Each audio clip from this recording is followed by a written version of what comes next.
Hey there, my name is Cameron, also known as Venus Theory, and in this video, I'm here to show you around the new PSP HertzRider2, which is the new updated version of the classic HertzRider plugin. HertzRider features two precise frequency shifters that can be linked or used independently for the left and right channels. These frequency shifters allow you to create anything from subtle warbling modulation or stereo enhancement to wild, creative sound effects with the ranges going up to 10 kHz. Here, I've got a basic synth line, and without HertzRider applied, it sounds like this. And if we bring this into something really subtle, like a sine modulation, we can get a little bit of drift, but we can go way beyond that.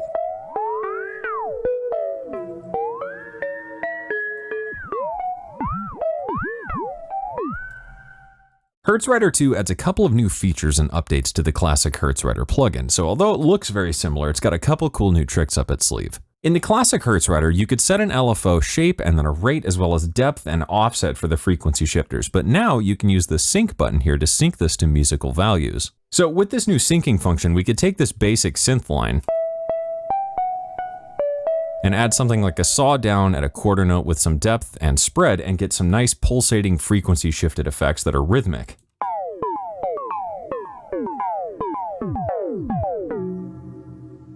The phase knob below the rate control here allows you to adjust the offset of the LFO shape, which can also create some interesting variations on the sound.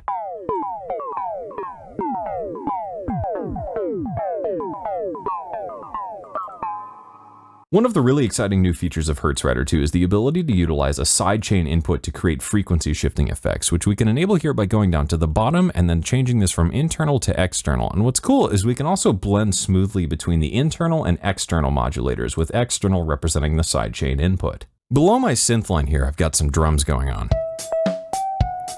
And if you take a look at the HertzRider down here, I've set these drums to go into the sidechain input of HertzRider 2, and to start utilizing this, we can start increasing the envelope depth here. Once we start to adjust the envelope knob here to have a positive or negative influence on the frequency shifters, we can also add some more control down here with these three controls. The threshold knob here adjusts the threshold of the envelope detector, which can be handy for things like drums or other transient heavy material when that's being used as a sidechain input. Next up, we have the mode button here, which toggles between the three available modes for the time trim knob. We have attack and release, release, and attack. The time trim knob adjusts the timing for the phases determined by the mode knob. So in the attack mode, this is going to adjust the attack phase. In attack and release, it will adjust both attack and release. And in release, it will adjust just the release phase of the envelope.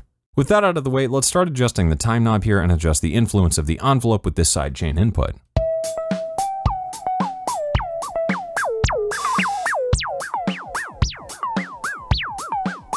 We could bring back in an LFO here, sync it up, and go back to the internal modulator.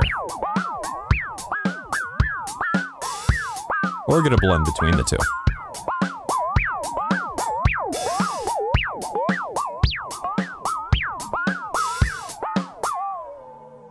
And there you have it, a quick look at the new features of PSP HertzRider 2. HertzRider 2 is available now, so to try it out for yourself or find more information, you can head over to pspaudioware.com.